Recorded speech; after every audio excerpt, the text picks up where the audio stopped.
Hello friends, तारगा GS में आप लोग को स्वागत करते हैं। आज फिर लेकर आए हैं दोस्तों आरआरबी एनटीपीसी CB2 का जो सेट नंबर आज 12 है। बता दूं दोस्तों, इसके पहले जो 1 से 11 तक के जो सेट था दोस्तों, जो खान सर द्वारा जो CB2 का बुक लॉन्च किया गया था, उसमें हम 1 से 11 सेट तक हम अच्छी तरह से कंप्लीट कर दिया गया था। और उसका जो प्ले लिस्ट दोस्तों अब बना दिया गया है। और उसको अगर देखना चाहते हैं तो उसका लिंक वीडियो के नीचे दिया हुआ रहता है। बता दूं दोस्तों, इस चैनल पर के पहले अगर बात किया जाए तो एनटीपीसी CB2 का तो रुक्मिणी का वॉल्यूम 1 वॉल्यूम 2 जो 1 से 12 तक 13 सेट तक कंप्लीट कर चुका है। इसके बाद दोस्तों SK झा का बुक भी अच्छी तरह से कुछ बुक खत्म कर चुके हैं। और खान सर का बुक भी खत्म, लगभग दोस्तों चार बुक एनटीपीसी CB2 का चल रहा है। और यही ग्रुप डी की बात किया जाए दोस्तों तो 1 से 2-3 वॉल्यूम तक पहुँच चुके हैं। और बताऊँ दोस्तों कि आप एग्जाम से पहले दोस्तों सभी बुक को अच्छी तरह से कंप्लीट कर दिया जाएगा। किसी को भी किसी भी बुक का एक सेट नहीं बचने का रहेगा। अगर जो इस PDF अगर लेना चाहते हैं अगर इस सेट का, तो हमारे टेलीग्राम का लिंक इस वीडियो के नीचे दिया हुआ था, वहां से आप टेलीग्राम भी आसानी से ज्वाइन कर सकते हैं। इसके पहले दोस्तों अंत में कहना चाहूँगा कि अगर जो आप एनटीपीसी ग्रुप डी या लेटेस्ट किसी भी एग्जाम का तैयारी कर रहे हैं दोस्तों, तो इस चैनल पर डेली बेसिस पर आपको सेट प्रोवाइड किया जाएगा और उसका सेट भी सोल्यूशन किया जाता है। तो इसके पहले दोस्तों अगर चैनल को सब्सक्राइब नहीं किए हैं तो चैनल को सब्सक्राइब करके बेल आइकन प्रेस कर लीजिए, ताकि आने वाला हर वीडियो का नोटिफिकेशन सबसे पहले आपके पास पहुंच जाए। चलते हैं दोस्तों, वीडियो के अंत तक बने रहे और लाइक और शेयर जरूर कीजिए। अब चलते हैं देरी न करते हुए क्वेश्चन के ऊपर। आ चुके हैं दोस्तों सेट नंबर 12 के ऊपर, जिसके सेट नंबर 12 का पहला क्वेश्चन देख लेते हैं क्या रहा है। अगर बताऊं दोस्तों, इसमें 120 क्वेश्चन रहता है, जिसमें से 1 से 50 तक के जीके जनरल अवेयरनेस का पार्ट रहता है। हम उसी को देखते हैं, जो कि ज़्यादा वीडियो लंबा ना हो जाए। तो चलते हैं क्वेश्चन नंबर 1 के। कह रहा है कि रक्त में पाया जाने वाला शरीर को ऑक्सीजन परिवहन के लिए जिम्मेदार होता है। आपको बताना है दोस्तों कि रक्त में जो पाया जाने वाला शरीर के जो ऑक्सीजन को प्रवाह करता है वह कौन सा है। जो रक्त है WBC, प्लेटलेट्स, RBC, प्लाज्मा, जो ऑक्सीजन को परिवहन करता है। जो इसका राइट आंसर हो जाएगा दोस्तों RBC जो दोस्तों रक्त का जो ऑक्सीजन का परिवहन करता है, वही WBC की बात किया जाए तो यह जो रोग संक्रमण का लिए बचाता है। तो इसका राइट आंसर 3 हो जाएगा। अब चलते हैं अगले क्वेश्चन 2 नंबर पर चलते हैं। कह रहा है कि निम्नलिखित में से कौन सा जो भारतीय अर्थव्यवस्था के द्वितीय क्षेत्र के अंतर्गत आता है। तो बताना द्वितीय क्षेत्र के दोस्तों भारत की जो अर्थव्यवस्था है, बात किया जाए तो 3 क्षेत्र होता है दोस्तों। पहला के बात की जाए तो कृषि, दूसरा के बात किया जाए तो उद्योग, और तीसरा के बात किया जाए दोस्तों तो उद्योग बैंकिंग बैंकिंग क्षेत्र के अंतर्गत आता है। तो कह रहा है द्वितीय उद्योग के क्षेत्र के अंतर्गत आता है। तो इसमें कपड़ा उद्योग, वस्तु का परिवहन, कपास का उत्पादन और बैंकिंग। तो यहाँ दोस्तों उद्योग जो होता है कपड़ा उद्योग के अंतर्गत आएगा। इसका राइट आंसर 1 हो जाएगा, 2 का राइट आंसर 1 हो जाएगा। अब चलते हैं अगले क्वेश्चन के ऊपर दोस्तों। अगला क्वेश्चन नंबर 3 देख लेते हैं। कह रहा है कि बिजली का जो प्रतीक R का प्रयोग किसके लिए किया जाता है। तो बिजली का प्रतीक जो दोस्तों R का प्रयोग बताना है कि किसके लिए किया जाता है। तो R का नियम दोस्तों, R जो जिसको ओम के बारे में जानते होंगे फिजिक्स में जो पढ़ने का, ओम का नियम जो R जिसमें R से डिनोट करते हैं, तो उसको दोस्तों हम R के रेजिस्टेंस कहते हैं, हम प्रतिरोध के सूचित करते हैं। ऑप्शन नंबर 4 हो जाएगा इसका राइट आंसर। अब चलते हैं अगले क्वेश्चन देख लेते हैं दोस्तों। अगला क्वेश्चन नंबर 4 के ऊपर कह रहा है कि निम्नलिखित में कौन सा एक प्रगतिशील कर का उदाहरण है। आपको बताना है कि एक प्रगतिशील कर का उदाहरण कौन सा है। उत्पादन शुल्क, चुंगी कर, आयकर और गृह कर। तो प्रगतिशील के कर के बारे में बताया जाता है दोस्तों, तो यह आयकर जो होता है एक प्रगतिशील कर का उदाहरण होता है। ऑप्शन नंबर C हो जाएगा इसका राइट आंसर। अब चलते हैं अगले क्वेश्चन के ऊपर दोस्तों। अगला क्वेश्चन 5 नंबर का रहा है कि भारत की किस वर्ष जो होता है नई औद्योगिक नीति की घोषणा की गई थी। तो बताना कि भारत की नई औद्योगिक नीति की घोषणा दोस्तों वर्ष कब की गई थी। ऑप्शन नंबर 1 का रहा 1990 में, 1991 में, 1992, 1989। तो नई इसका आंसर के बात किया जाए दोस्तों तो नई औद्योगिक नीति 1991 में घोषणा की गई थी। ऑप्शन नंबर B हो जाएगा इसका राइट आंसर। अब चलते हैं अगले क्वेश्चन के ऊपर दोस्तों। अगला क्वेश्चन नंबर का रहा है कि 6 नंबर कि निम्नलिखित में कौन सा एक राजनीतिक जो है कार्यपालिका का हिस्सा है। तो आपको बताना है दोस्तों कि कौन सा एक राजनीतिक कार्यपालिका का हिस्सा है, आपको बताना है। जिसमें ऑप्शन 1 दिया गया दोस्तों जिला न्यायाधीश, ऑप्शन 2 कर रहा है रक्षा मंत्रालय के सचिव, ऑप्शन 3 कर रहा है वित्त मंत्री, ऑप्शन 4 कर रहा है पुलिस अधीक्षक। तो बताना है कि एक राजनीतिक कार्यपालिका के हिस्सा दोस्तों जिसको राजनीतिक रूप से देखा जाता है। तो इसका राइट आंसर हो जाएगा तो वित्त मंत्री दोस्तों की एक राजनीति का हिस्सा है। ऑप्शन नंबर सी हो जाएगा इसका राइट आंसर। अब चलते हैं अगले क्वेश्चन के ऊपर दोस्तों। अगला क्वेश्चन नंबर देख लेते हैं। कह रहा है कि 7 नंबर कि भारतीय संसद है खाली स्थान। बताना है कि भारतीय जो संसद है दोस्तों किस कैसे है, एक सदनीय, द्विसदनीय, इस तरह से बताना है आपको। तो भारतीय संसद की बात किया जाए दोस्तों तो जिसमें लोकसभा, राज्यसभा और राष्ट्रपति मिलकर बनता है। तो यह दोस्तों भारतीय जो संसद है द्विसदनीय कहलाता है। ऑप्शन नंबर बी हो जाएगा इसका राइट आंसर, द्विसदनीय है। अब चलते हैं अगले क्वेश्चन देख लेते हैं। अगला क्वेश्चन नंबर कर रहा है कि 8 नंबर कि निम्नलिखित में कौन सा देश जो होता है दूसरी दुनिया के देशों का हिस्सा नहीं है। तो आपको बताना है कि कौन सा एक जो देश है दोस्तों जिस दूसरी दुनिया का हिस्सा नहीं था दोस्तों। तो आपको बताना है कि कौन नहीं था। तो यह हो जाएगा दोस्तों इसका right answer Argentina. Option number 4 जो है दुनिया हिस्सा का हिस्सा नहीं था, अर्जेंटीना। अब चलते हैं अगले क्वेश्चन के देख लेते हैं। अगला क्वेश्चन नंबर 9 के ऊपर आ चुके हैं। कह रहा है कि इनमें से कौन सा एक उभयलिंगी फूल है। तो उभयलिंगी फूल दोस्तों उसे कहते हैं जो नर और मादा दोनों। तो उभयलिंगी फूल के बारे में बता दिया जाए तो इसका आंसर जो हो जाएगा सरसों जो होता है एक उभयलिंगी फूल का अंतर्गत आता है। ऑप्शन नंबर 1 हो जाएगा इसका राइट आंसर। अब चलते हैं अगले क्वेश्चन के ऊर दोस्तों। अगला क्वेश्चन नंबर कह रहा है 10 नंबर कि किस संविधान संशोधन में भारतीय संविधान के प्रस्तावना का समाजवाद तथा धर्मनिरपेक्षता को जोड़ा गया था। तो आप बताना कि भारतीय संविधान के कौन सा संशोधन है जिसमें समाजवाद तथा धर्मनिरपेक्षता को जोड़ा गया था। तो ये बता दूं दोस्तों यह जोड़ने की बात किया जाए तो 42वां संविधान संशोधन 1976 में यह जोड़ा गया था। ऑप्शन नंबर बी हो जाएगा इसका राइट आंसर, 42वां संविधान संशोधन। अब चलते हैं अगले क्वेश्चन के ऊपर दोस्तों। अगले क्वेश्चन में कह रहा है कि 11 नंबर कि भारतीय संविधान में कितने प्रकार के रीट यानी कि रीट्स है। तो आपको बताना कि भारतीय जो संविधान है उसमें कितने प्रकार की रीटें हैं। तो इसका राइट आंसर बात किया जाए दोस्तों तो ऑप्शन बी हो जाएगा इसका राइट आंसर, 5 प्रकार के रीट है। अगर ये रीट के बात किया जाए दोस्तों तो इसमें पहला जो आता है दोस्तों बंदी प्रत्यक्षीकरण, दूसरा के बात किया जाए दोस्तों तो परमादेश हो जाता है। अगर तीसरा की बात किया जाता है तो उत्प्रेषण एक आता है। अगर जो चौथा की बात किया जाए तो प्रतिषेध होता है।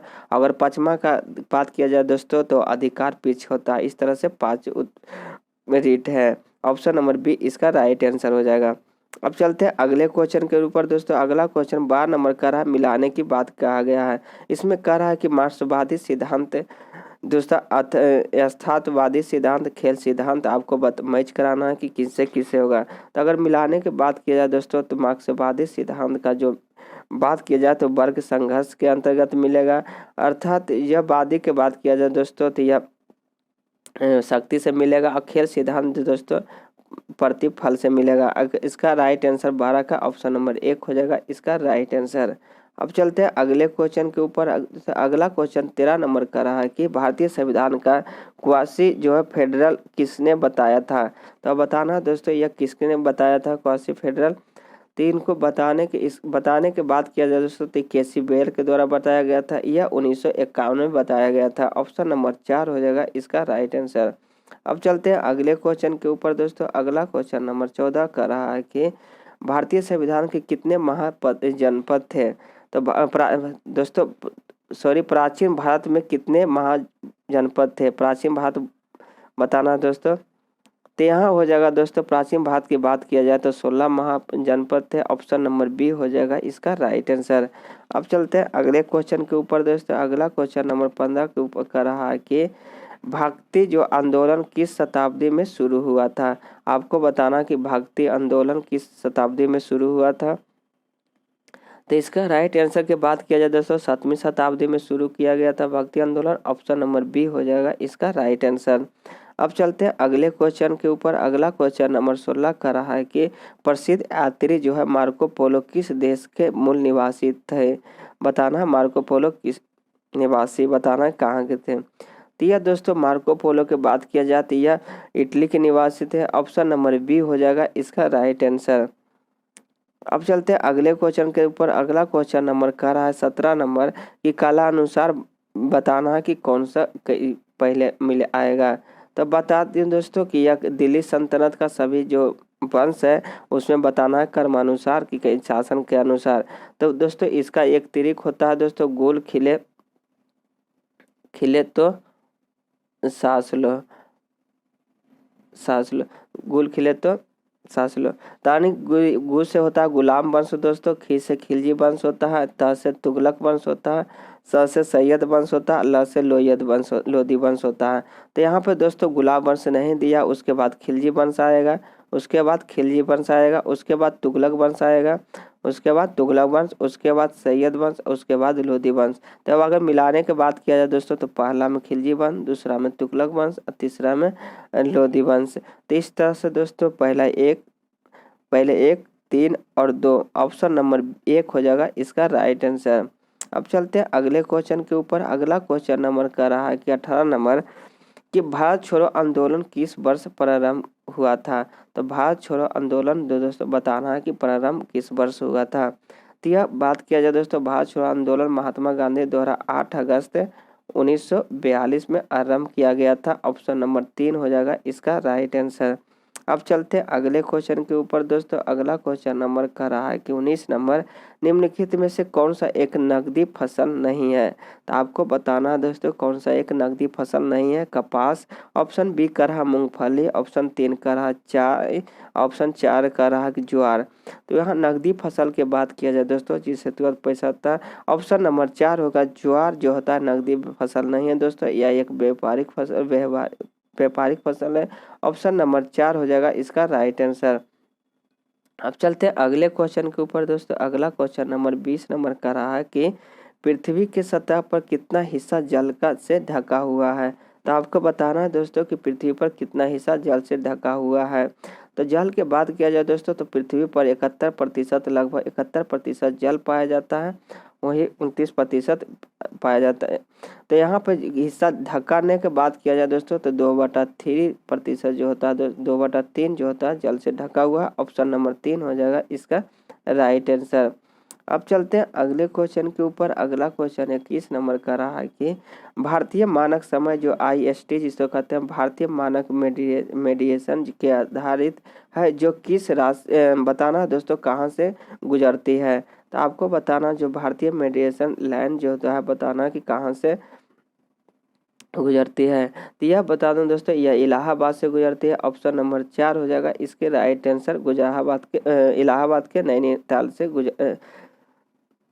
नैनी से गुजरती है दोस्तों। अब चलते हैं अगले क्वेश्चन के ऊपर दोस्तों। अगला क्वेश्चन 22 नंबर का रहा है कि निम्नलिखित में से कौन सा नदी को सांगपो भी कहा जाता है।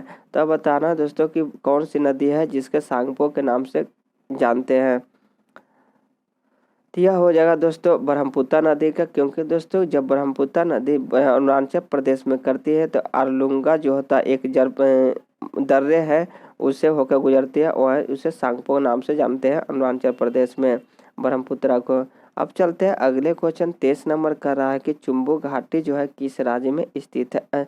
चुम्बी घाटी दोस्तों बताना है कि चुम्बी घाटी जो है किस राज्य में स्थित है। अगर चुम्बी घाटी की बात किया जाए दोस्तों तो यह चुम्बी घाटी जो है जो 3 देशों से होकर सीमा बनाती है। अगर बात किया जाए दोस्तों तो यह भारत में एक सीमा बनाती है, और अगर दूसरा बात किया जाए दोस्तों तो चीन के साथ सटा हुआ है, और अगर बात किया जाए तो भूटान, इधर भूटान से सटा हुआ चुम्बी घाटी। तो यहाँ से अंदाजा लगा दिया होगा दोस्तों कि चुम्बी घाटी भारत के सिक्किम राज्य में अवस्थित है। ऑप्शन नंबर 1 हो जाएगा इसका राइट आंसर। अब चलते हैं अगले क्वेश्चन के ऊपर। अगला क्वेश्चन नंबर 24 नंबर का रहा है द्वार कोशिकाएं जो है घेरती है। तो द्वार कोशिकाएं जो होता है किसको घेरती है, आपको इसका आंसर बताना है। तो यह दोस्तों घेरने की बात किया जाए तो रंध्र को घेरती है। ऑप्शन नंबर बी हो जाएगा इसका राइट आंसर रंध्र है। अब चलते हैं अगले क्वेश्चन के ऊपर। अगला क्वेश्चन नंबर 25 का रहा है कि नर युग्म को क्या कहते हैं। आपको बताना है कि नर युग्म है दोस्तों उसका किस नाम से जानते हैं। तो नर्क युग्म दोस्तों शुक्राणु से जानते हैं। ऑप्शन नंबर सी हो जाएगा इसका राइट आंसर। अब चलते हैं अगले क्वेश्चन के ऊपर। अगले क्वेश्चन नंबर 26 नंबर का रहा है कि उस अंग को नाम दे जहाँ भ्रूण विकसित होता है। तो बताना है कि दोस्तों को उस अंग के जो शरीर का अंग बताना है कि जहाँ भ्रूण विकसित होता है आपको बताना है। तो वह दोस्तों इसका आंसर हो जाएगा फलोपियन ट्यूब होगा। ऑप्शन नंबर बी हो जाएगा इसका राइट आंसर। अब चलते हैं अगले क्वेश्चन के ऊपर। अगला क्वेश्चन 27 नंबर का रहा है कि निम्नलिखित में से कौन सी कोशिकांग केवल पादप कोशिका में स्थित होती है। तो आपको बताना है कि इसमें कौन सा जो कोशिकांग है केवल पादप कोशिका में स्थित होती है। तो इसका राइट आंसर हो जाएगा दोस्तों कोशिका भित्ति। कोशिका भित्ति जो होता है दोस्तों केवल पादप कोशिका में पाया जाता है। ऑप्शन नंबर बी हो जाएगा इसका राइट आंसर। अब चलते हैं अगले क्वेश्चन के ऊपर। अगला क्वेश्चन नंबर का रहा है कि दो अस्थियां आपस में एक दूसरे को एक संयोजी ऊतक से जुड़ी होती है तो जिसे क्या कहा जाता है। तो बता दूं दोस्तों एक बोन दो अस्थियां जो होता है बोन प्लस बोन जोड़कर बनाता है तो लिगामेंट बनाते हैं, लिगामेंट बनता है। लिगामेंट को स्नायु कहते हैं। ऑप्शन नंबर बी हो जाएगा इसका राइट आंसर। अब बता दोस्तों अब चलते हैं अगले क्वेश्चन के ऊपर। अगला क्वेश्चन नंबर का रहा 29 नंबर कि आप प्रजनन का प्रकार है, यहाँ जीव है, आपको मिलाना है किससे किनको मिलेगा। तो एक का रहा एक नंबर का रहा विखंडन। जो विखंडन जो दोस्तों होता है वह अमीबा होता है। अमीबा एक विखंडन होता है तो हम अमीबा को विखंडन से मैच कराएंगे। पुनर्जन्म की बात किया जाए तो पनेलेरिया जो होता है एक पुनर्जन्म होता है जिसको हम पुनर्जन्म किया जा सकता है। तो नवोदित दोस्तों जिसे हम मुकुलन कहते हैं तो हाइड्रा एक मुकुलन होता है। यहाँ से एक मिलाने की बात की जाती है 1 के 2 और 2 के 1 और 3 के 3। ऑप्शन नंबर 1 हो जाएगा इसका राइट आंसर 29 का।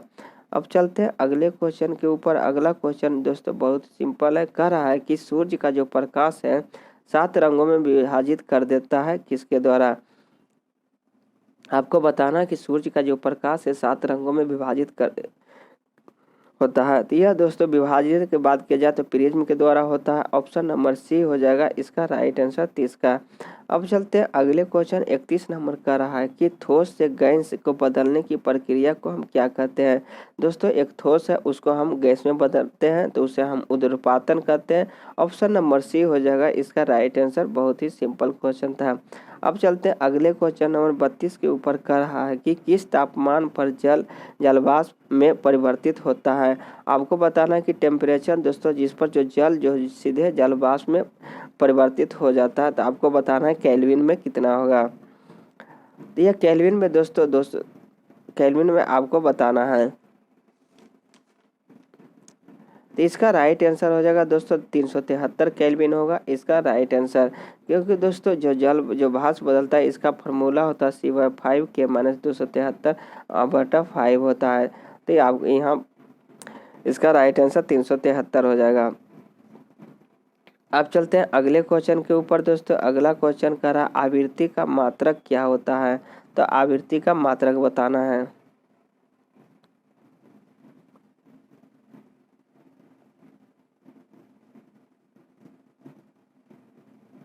तो आवृत्ति का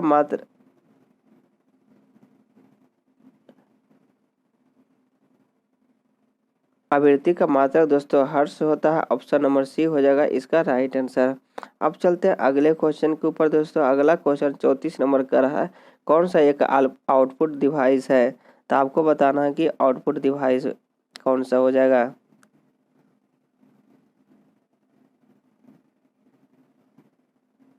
दिया हुआ दोस्तों आउटपुट डिवाइस स्कैनर जो होता है एक इनपुट डिवाइस है। और स्पीकर की बात किया जाए दोस्तों तो आउटपुट डिवाइस है। अपलोडर की बात किया जाता है एक आउटपुट डिवाइस है। तो यहाँ पे हो जाएगा दोस्तों 2 और N3 जो होता है एक आउटपुट डिवाइस है। ऑप्शन नंबर 3 हो जाएगा इसका राइट आंसर। अब चलते हैं अगले क्वेश्चन देख लेते हैं दोस्तों। अगला क्वेश्चन नंबर का रहा है कि अगला को रहा 35 नंबर का रहा है कि 20 जो ओम के 3 प्रतिरोध को समानांतर रूप में एक दूसरे के साथ जोड़ा जाता है। फिर जो है इसे समायोजन को 10 ओम को प्रतिरोध से जोड़ा जाता है। तो इसका समतुल्य प्रतिरोध क्या होगा। दोस्तों 3 प्रतिरोध है, जिसमें जो दोस्तों 20 ओम का 2 प्रतिरोध है। तो आप जानते हो कि समानांतर कर में R equivalent equal to 1/R1 plus 1/R2 होता है। तो यहाँ पर अगर जो 20 को लिया जाए दोस्तों 1/20 तो 2/20 हो जाएगा, यानी कि 1/10 हो जाएगा। यानी कि इसका बात किया जाए दोस्तों तो R इक्विवेलेंट बात किया जाए तो 10 ओम आएगा।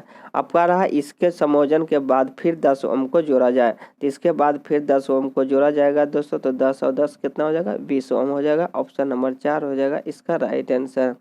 अब चलते हैं अगले क्वेश्चन के ऊपर दोस्तों। अगला क्वेश्चन नंबर 36 कर रहा है कि पालक में पाया जाता है कौन सा आम। तो पालक में दोस्तों बात किया जाए, पालक में पाने जाने वाला आम ऑक्जेलिक अम्ल होता है, ऑक्सेलिक अम्ल दोस्तों, ऑप्शन नंबर बी हो जाएगा इसका राइट आंसर। अब चलते हैं अगले क्वेश्चन के ऊपर। अगला क्वेश्चन नंबर 37 कर रहा है कि निम्नलिखित में से कौन सा एक ऋण आवेशित आयन है। तो ऋण आवेशित आयन के बारे में बताना है। तो ऋण आवेशित के दोस्तों यहाँ पे ऑप्शन दिया गया calcium ion, zinc ion, सिल्फर ion, iodine ion. तो दोस्तों अगर जो आवर्त सारणी में जानते हो कि वर्ग समूह नंबर 17 नंबर, जिसे हम समूह जो 17 है, जिसमें जो ऋण आवेशित आयन जिसमें फ्लोरीन, क्लोरीन, ब्रोमीन और आयोडीन आता है। तो यहाँ पे आयोडीन जो होगा एक ऋण आयन होगा। ऑप्शन नंबर 4 हो जाएगा इसका राइट आंसर। अब चलते हैं अगले क्वेश्चन के ऊपर दोस्तों। अगला क्वेश्चन नंबर 38 नंबर कह रहा है कि सोडियम कार्बोनेट को सामान्यतः किस क्या नाम है। तो सोडियम कार्बोनेट के बारे में बताना दोस्तों, Na2CO3 इंटू 10H2O इसका फार्मूला होता है दोस्तों। तो इसको आप जिससे कि जान ही गए होंगे कि इसके बार्सिंग सोडा के नाम से जानते हैं। इसका नाम है दोस्तों, ऑप्शन नंबर 4 हो जाएगा इसका राइट आंसर। अब चलते हैं अगले क्वेश्चन 39 के ऊपर कह रहा है कि निम्नलिखित में से कौन सा अधिक प्रतिक्रियाशील स्वभाव का है। तो प्रतिक्रियाशील के दोस्तों सबसे अधिक क्रियाशील बताना, तो इसका पोटेशियम को होता है। ऑप्शन नंबर 1 हो जाएगा इसका राइट आंसर 39 का। अब चलते हैं अगले क्वेश्चन के ऊपर देख लेते हैं। कह रहा है कि कौन सा एक पर्यावरण का एक जैव घटक नहीं है। तो आपको बताना कि पर्यावरण का एक जैव घटक नहीं है कौन है दोस्तों। तो इसका क्या होगा, परजीवी, अपमार्जक, हरे गैर हरे पौधे, मिट्टी। तो इसका राइट आंसर 40 के बात किया जाए तो मिट्टी जो दोस्तों पर्यावरण के जैव घटक नहीं होता है। ऑप्शन नंबर की बात की जाए तो 40 का हो जाएगा। अब चलते हैं अगले क्वेश्चन 41 के ऊपर कह रहा है कि निम्न कौन सा जो है ऊर्जा का इकाई जो समान है। आपको बताना कि ऊर्जा का जो मात्रक होता है दोस्तों वही इकाई किसका होता है। शक्ति का मात्रक बात किया जाए तो वाट होता है। धनत्व की बात किया जाए दोस्तों तो द्रव्यमान बटे क्षेत्रफल होता है। आपातत किया जाए दोस्तों अगर जो बल की बात किया जाए तो न्यूटन होता है। यह कार्य का मात्रक जो है ऊर्जा के समान हो जाएगा। ऑप्शन नंबर सी हो जाएगा इसका राइट आंसर। अब चलते हैं अगले क्वेश्चन के ऊपर दोस्तों। अगला क्वेश्चन कर रहा है कि कौन सा एक खरीफ फसल नहीं है। तो खरीफ फसल के बारे में बताना है दोस्तों कि कौन सा नहीं है। तो जो दाल है जिसे अरहर कहते हैं, बाजरा, गेहूं, मक्का। तो ऐसा कि दोस्तों गेहूं को आप जानते होंगे, गेहूं जो होता है एक रबी फसल है, तो ऑप्शन नंबर 3 हो जाएगा इसका राइट आंसर गेहूं। अब चलते हैं अगले क्वेश्चन के ऊपर। अगला क्वेश्चन नंबर कर रहा है कि मुद्रा बैंक के अंतर्गत 50,000 से 5 लाख के तक ऋण वर्ग आता है।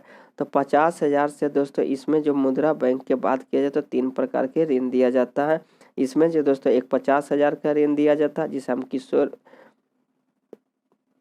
जिसे कहते हैं दोस्तों, और एक दोस्तों एक 50,000 से 5 लाख के अंतर्गत आता है जिसे हम किशोर कहते हैं, किशोर ऋण वर्ग के अंतर्गत आता है। ऑप्शन नंबर बी हो जाएगा इसका राइट आंसर। अब चलते हैं अगले क्वेश्चन कह रहा है कि निम्नलिखित किसने जो होता है रक्त समूह की खोज की थी।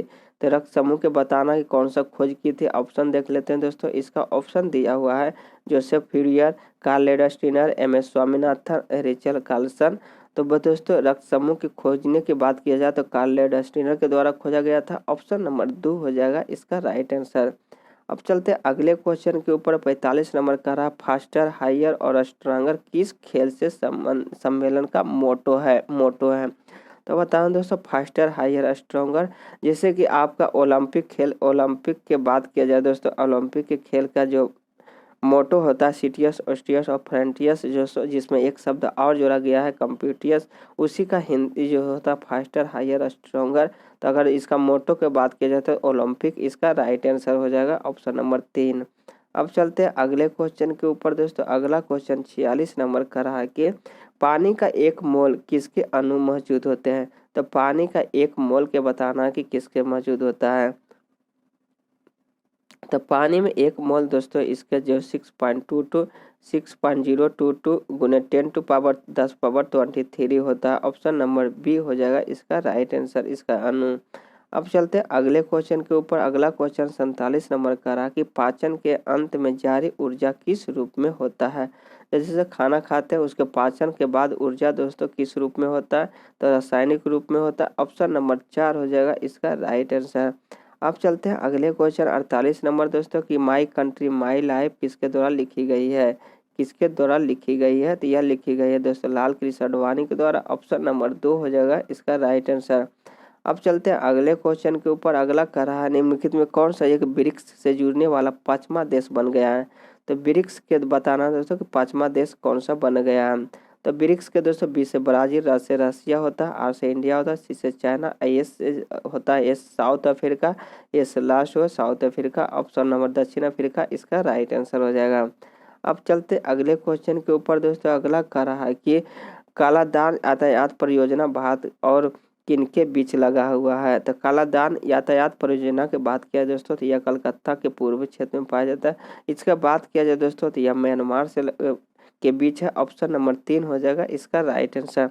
यह था दोस्तों सेट जो 12 का जो खान सर द्वारा किया गया 50 क्वेश्चन था। किस तरह से क्वेश्चन था दोस्तों, यह सेट आगे बढ़ाना चाहिए नहीं किया जाना चाहिए, आप कमेंट करके जरूर बताइए। और चलते हैं आज तक इतने ही रहने देते हैं। अब आगे मिलते हैं अगले वीडियो में। आज